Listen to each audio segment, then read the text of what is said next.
Assalamualaikum warahmatullahi wabarakatuh. Apa kabarnya anak-anak? Semoga kita selalu dilindungi oleh Allah Subhanahu wa taala walaupun kita tetap di rumah, jadi kita tetap bisa melaksanakan pembelajaran pada hari ini, hari Senin ya. Nah, Bapak mempunyai jadwal hari Senin yaitu bahasa Indonesia. Jadi kalau sebelum kalian pulang ke rumah, kalian hanya diberikan tugas oleh Bapak di pondok. Nah, sekarang Bapak akan sedikit memberikan materi terhadap anak-anak semua. Tetap di rumah, jaga kesehatan. Kita ikuti anjuran pemerintah untuk tetap di rumah. Ya. Nah, sekarang bab 4 itu adalah mengekspresikan puisi. Jadi kalau bagi sebagian siswa ketika sudah mendengar yang namanya puisi itu menggernyitkan dahinya. Waduh, puisi lagi, puisi lagi. Tapi bagi siswa-siswi yang suka terhadap puisi, maka ini merupakan sebuah ilmu yang sangat luar biasa yang akan didapatkan kembali. Nah, Bapak menginginkan kalian semua bisa lebih semangat untuk memahami puisi, ya. Karena apa? Karena puisi itu merupakan tempat untuk mengekspresikan jiwa kita. Misalnya kalau kita sekarang harus di rumah, bisa kita buat puisi tentang corona misalnya, dan lain sebagainya. Pada intinya, puisi itu adalah ekspresi diri. Ketika kita sedang sedih, bisa kita ekspresikan dengan puisi. Bila kita senang, bisa kita ekspresikan dengan puisi. Nah, puisi dalam kesusastraan Indonesia itu dibagi menjadi dua, anak-anak. Jadi, periodisasi dari puisi di Indonesia itu dibagi menjadi dua, yaitu adalah puisi lama dan puisi baru. Puisi lama ini muncul atau sebelum adanya Balai Pustaka. Ya, sebelum kemerdekaan itu ada sebuah balai percetakan yaitu disebut dengan Balai Pustaka. Nah, karya-karya sastrawan sebelum Balai Pustaka itu disebut dengan kesusastraan lama atau puisi lama. Setelah adanya Balai Pustaka, maka karya-karya sastrawan pada saat itu disebut dengan puisi baru atau kesusastraan baru. Nah, apa saja perbedaan antara puisi lama dan puisi baru? Tentunya kalian sudah paham itu. Yang pertama adalah kalau puisi lama itu menggunakan bahasa Melayu. Kalau di puisi baru sudah menggunakan bahasa Indonesia. Yang kedua, untuk puisi lama itu terikat pada rima dan bait. Saya contohkan, misalnya puisi lama. Kalau ada sumur di ladang, bolehlah kita numpang mandi. Kalau ada umur panjang, bolehlah kita ketemu lagi. Nah, pantun yang Bapak sebutkan barusan, yang saya contohkan barusan itu termasuk dalam puisi lama. Ada rima yang sama di belakang itu. Ya, ada rima yang sama. Kalau puisi baru tidak terikat dengan aturan itu. Kalau kalian membuat puisi hanya satu bait, dua bait, satu baris, dua baris, itu sudah disebut dengan puisi. Itu kalau puisi baru, anak-anak. Nah, kalau di puisi lama juga ada baitnya. Kalau ada sumur di ladang, bolehlah kita numpang mandi. Ini adalah bait pertama. Setelah itu disusul dengan bait kedua. Kalau ada umur panjang, bolehlah kita bertemu lagi. Ini adalah bait. Jadi dalam puisi lama itu dibatasi dengan bait itu. Kalau misalnya pantun harus terdiri dari 4 bait atau 4 baris. Kalau puisi baru tidak lagi disekat seperti itu, sembarang kita mau menulis seperti wacana dengan beberapa paragraf, setelah itu kita baca berdasarkan puisi boleh. Kita misalnya menulis puisi hanya dalam 1 baris, 2 baris, boleh, tidak apa-apa.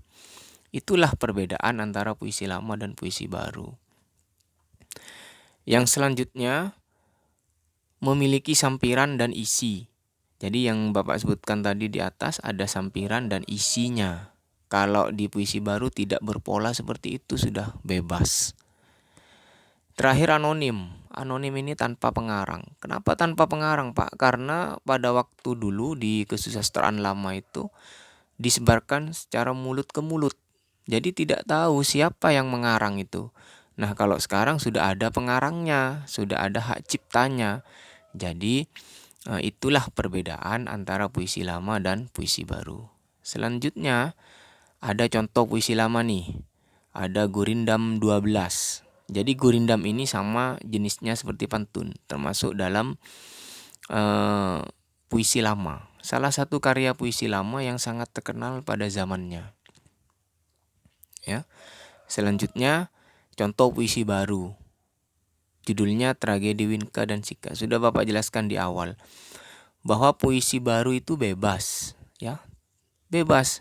Jadi seperti yang kalian lihat ini, contoh puisi barunya sangat lucu. Kawin, kawin, kawin, kawin, kawin, kawin, kawin, winka, winka. Ini sudah disebut dengan puisi baru. Ya, sudah tidak terikat dengan aturan-aturan yang ketika kita menulis puisi lama. Misalnya terdiri dari 4 bait, harus ada rimanya AA, BB, AB, itu kalau puisi lama. Kalau puisi baru sudah tidak, ya. Selanjutnya adalah struktur puisi baru. Nah, struktur ini terdiri dari tipografi, diksi, majas, gaya bahasa, amanat, dan tema.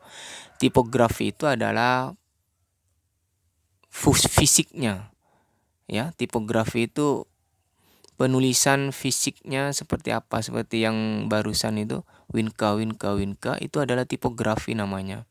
Kalau kalian menulis satu